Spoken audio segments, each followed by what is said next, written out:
Alep, la deuxième ville syrienne, vient de tomber à nouveau aux mains des djihadistes. Cette fois-ci, l'attaque rapide en 2 jours qui a permis de conquérir 70 autres localités en dehors d'Alep a été menée par l'organisation djihadiste Hayat Tahrir al-Sham. Est-ce que Hayat Tahrir al-Sham, dirigé par Abu Mohamed al-Joulani, il faudra retenir ce nom, il va devenir aussi célèbre que les autres noms de grands djihadistes, est-ce que Abu Mohamed al-Joulani et son organisation Hayat Tahrir al-Sham fait du bon travail comme le faisait al-Nusra, puisque Hayat Tahrir al-Sham est héritière d'al-Nusra, qui elle-même était une organisation héritière d'Al-Qaïda. Il n'y avait pas que Daesh, on se souvient beaucoup aujourd'hui, en particulier les jeunes, de Daesh, mais il y avait avant Al-Qaïda, et il ne faut pas oublier que Daesh est également une excroissance d'Al-Qaïda qui s'est fait dans le mix du remugle de la guerre provoquée par les États-Unis en Irak, en particulier lors des 3 batailles de Fallujah, puisque ce sont des restes sunnites de l'administration irakienne de Saddam Hussein qui ont fait une fusion avec les cadres d'Al-Qaïda locaux pour donner Daesh. Donc, on a une sorte de cancer djihadiste qui s'appelle Al-Qaïda, qui a essaimé, métastasé, en l'occurrence Hayat Tahrir al-Sham. Et pourquoi du bon travail? Eh bien, parce que, souvenez-vous, ce sont les mots qui avaient été attribués à Laurent Fabius, alors ministre des Affaires étrangères du président François Hollande, alors qu'il était lors d'un déplacement au Maroc. Et pourquoi est-ce que cette organisation terroriste faisait du bon travail malgré un passé plus que douteux? Rappelons les scores d'Al-Qaïda. Al-Qaïda a bien sûr organisé l'attentat du World Trade Center aux États-Unis, qui était un traumatisme pour ce pays. Mais elle a mené une double attaque contre des ambassades des États-Unis au Kenya et puis à Dar el-Salam, des milliers de morts et de blessés. L'attaque contre l'USS Cole, autre bâtiment de guerre des États-Unis dans la mer Rouge.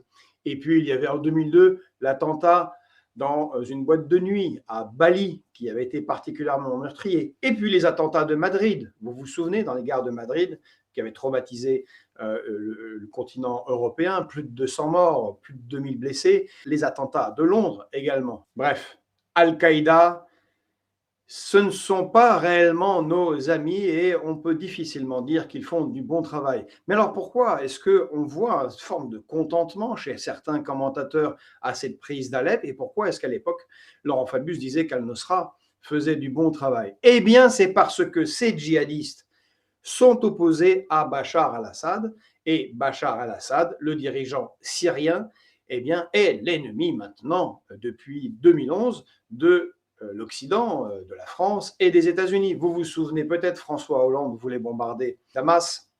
Il avait été retenu au dernier moment par Barack Obama. Peu importe si à une époque, Jospin avait invité Bachar el-Assad, que Jacques Chirac l'avait décoré de la Légion d'honneur, peu importe si Bachar el-Assad, sous Nicolas Sarkozy, avait assisté juste à côté de lui au défilé de nos troupes du 14 juillet et avait fait défiler certaines de ses forces spéciales sur les Champs-Élysées, Bachar al-Assad était devenu un ennemi.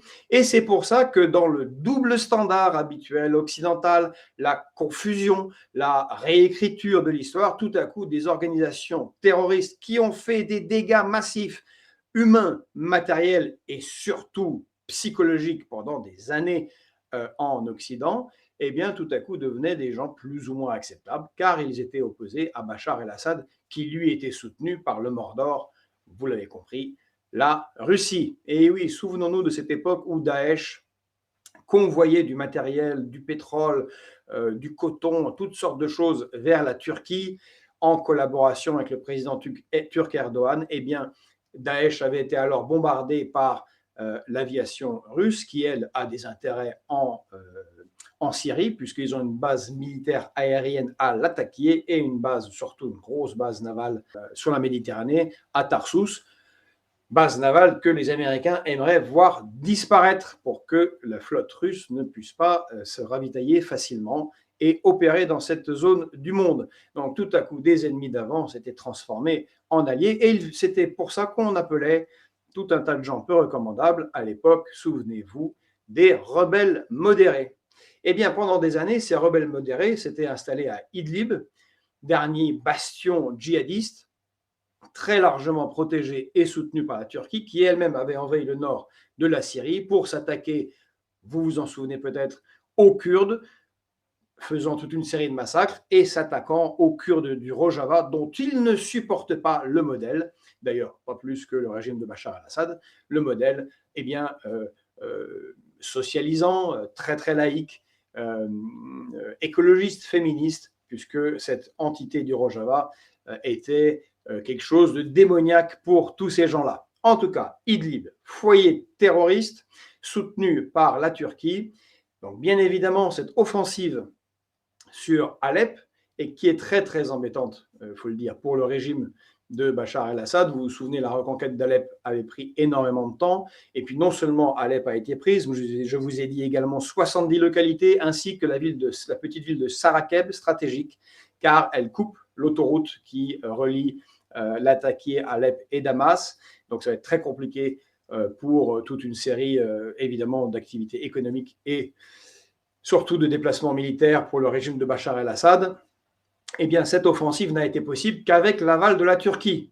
Et c'est là que l'on rentre bien, dans la complexité de cette région que l'on essaie toujours de nous présenter de manière simpliste. La raison aussi pour laquelle Hayat Tahrir al-Sham a réussi cette offensive, eh bien, c'est parce que le Hezbollah est occupé ailleurs. Quoi? Le Hezbollah? On ne comprend pas. Mais si, le Hezbollah, c'est une horrible organisation terroriste, islamiste, qu'attaque actuellement le gouvernement de Netanyahou.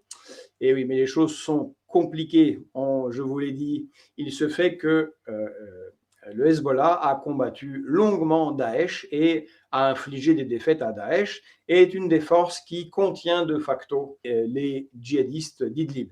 Le Hezbollah étant largement décapité, étant occupé à combattre l'armée israélienne dans le sud Liban, n'est plus du tout opérationnel et n'est plus du tout en soutien au régime de Bachar el-Assad en Syrie. Il faut savoir que la Turquie est, malgré les propos d'Erdogan, très largement alliée avec Israël, puisque Israël ne fonctionne qu'avec le pétrole qui lui vient d'Azerbaïdjan par son allié turc et jusqu'en Israël. Et oui, Israël est allié aussi à l'allié de la Turquie, l'Azerbaïdjan, qui lui a autorisé à mettre des bases militaires afin d'observer et d'espionner l'Iran. Turquie, Azerbaïdjan, avec de l'aide militaire et d'information et communicationnelle d'Israël, avait mené la guerre contre l'Arménie et réussi à le nettoyage ethnique dans le Haut-Karabakh de plus de 130 000 Arméniens. Ah, et oui, c'est compliqué. Hein. Et le Hamas lui-même, qui n'est pas chiite, comme le Hezbollah et l'Iran, eh bien, le Hamas, lui, avait des liens forts avec Daesh. Daesh, dont certains des combattants avaient été soignés dans les hôpitaux du nord d'Israël, des hôpitaux militaires du nord d'Israël. Ouh là là, là, ça devient vraiment très, très compliqué. Et oui, c'est parce que Daesh combattait le régime de Bachar el-Assad que Israël bombarde régulièrement. Vous vous en souvenez, il n'y a pas encore si longtemps, y compris le 1er avril dernier, en violation complète de toutes les régulations et règles internationales, en bombardant les installations consulaires et ambassades d'Iran à Damas. Et oui, car l'Iran est allié, évidemment, à Bachar el-Assad, au Hezbollah, c'est l'arc chiite, et Téhéran, l'Iran, soutient l'Arménie en opposition à l'Azerbaïdjan, pourtant où il y a également des chiites. On voit que c'est très, très, très compliqué, qu'il y a énormément de forces derrière et que la Syrie, comme l'ont été d'autres terrains, est là encore le lieu d'affrontement de forces beaucoup plus puissantes.